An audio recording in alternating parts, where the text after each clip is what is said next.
What's up, guys? This is Kyle from Wax Museum, and I've got something a little bit different for you today. I bought a small collection here. That's not necessarily abnormal, although I don't do that super often, but I've done it enough. What is strange is that it is all the same player, and there are 0 Pacers cards in this collection, even though this player actually was an Indiana Pacer for a few seasons or a couple seasons.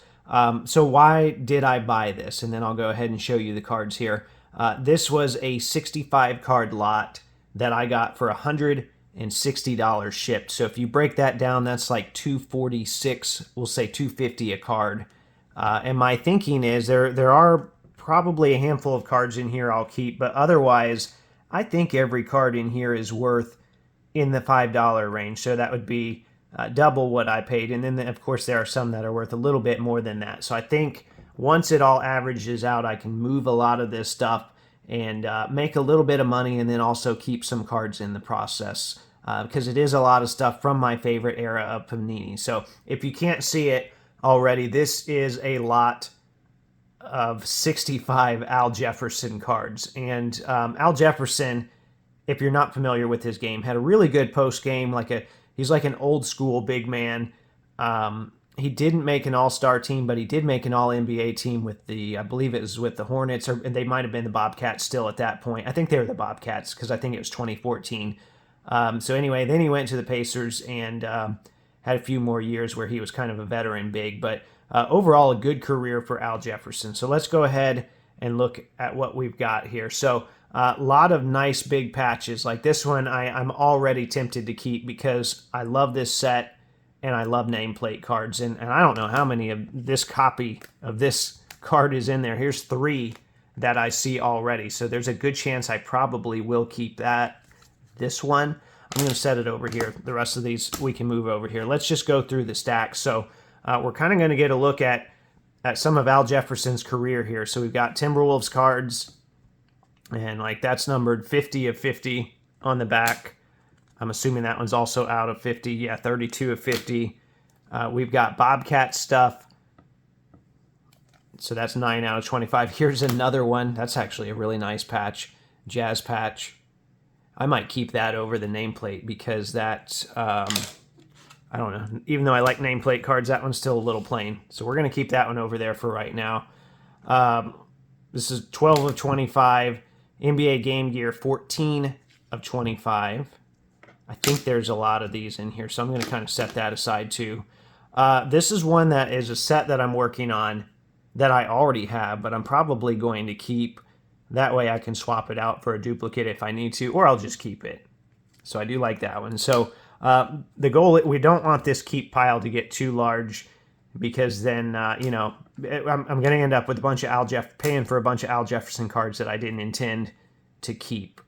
Here's a nice triple patch from, I think it's 2009 Absolute, numbered to 25. We've already seen one of these. That's numbered to 25. This is a nice card. This is a Select Gold from, is that 2013, I think, Select Swatches Gold. So that's one that I probably need to move, because that one's going to make I would say considerably, not a ton more, but considerably more than my $5 back. Here's a Timberwolves patch. Here's a Jazz patch. I think those were, that one's 6 out of 10. So that one's pretty nice. All right, let's see what else we got here. More Game Gear stuff, although these are different. So you can see it's a different picture, and one's a triple and one's a dual. So we'll put the triple there. Timberwolves stuff, another dual for Timberwolves. This is a Hornets card with Bobcats picture with a Bobcat swatch, which that's likely to happen with the team changing names. Or then you get like a Jazz swatch and a Bobcats picture.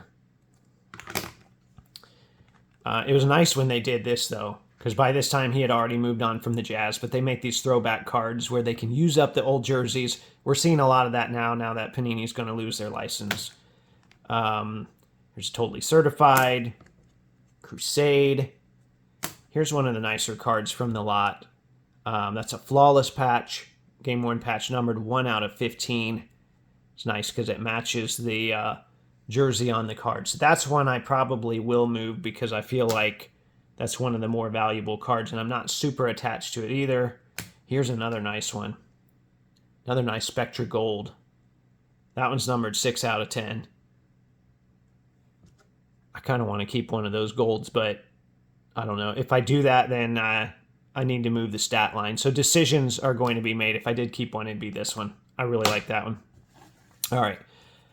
We got Timberwolves, Jazz card, actually Jazz patch, Bobcats jersey. Here's a cool card. It's City to City, where they put the old team prime, the new team prime, Timberwolves, Jazz. Let me flip this around so we can see it here. These aren't anything spectacular, but I still think, like I said, I'm paying $250 a card for these. This trio, number 24 of 25. I think this one's out of 10. That would be another one I would be possibly tempted to keep. Let me put that over here. Here's an RPA. Not a terribly expensive one, but it's numbered to 50.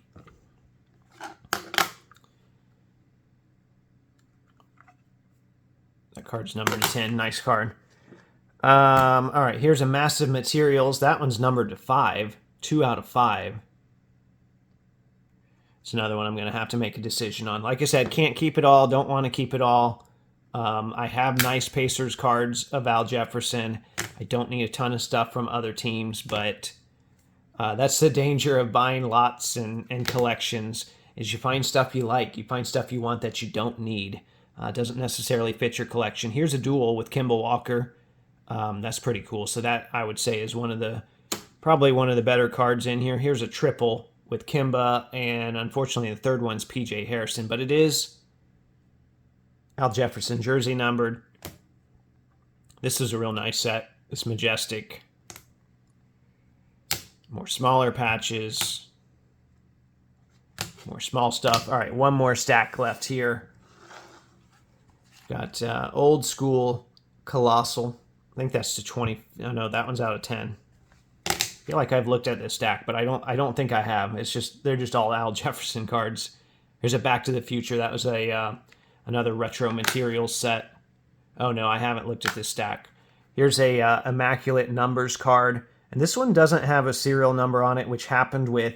There were a few years and a few sets where that happened with.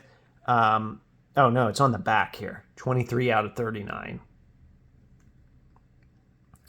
I am keeping that one. I'll make the executive decision. I know, unfortunately, the more valuable stuff. Material monikers, Big Al, that was his nickname. You'll see that's what he signed on a lot of stuff. Here's some more of those Game Gear cards. So we're up to 4 of that one numbered to 25 and 3 of this one. Here's a jersey auto. Here's an auto, but that one's numbered to 10. I didn't realize that on the listing. Numbered to 10. Very cool. Another one of these. So there's at least 5 of those. This is a... Yeah, I don't know about that. It's an autograph, though. Autograph and one more autograph here. So, like I said, that's a little different than what I would normally buy for that price. $160 for all of that, $250 a card. I couldn't turn that down. I think, when you look at some of the stuff here, like that triple, the dual, this one numbered to 5, the gold, flawless to 15, that one numbered to 10. If I wanted to average $5 a card for everything, I think I'm going to be able to do that while at the same time keeping a few of these. I've got 4. I'll probably end up keeping 5. I'll probably end up keeping one of those golds. Do I need that many Al Jefferson cards? No. But anyway, it is what it is. I hope you enjoyed that. Who knows? Maybe I'll buy more lots like this in the future if they're there.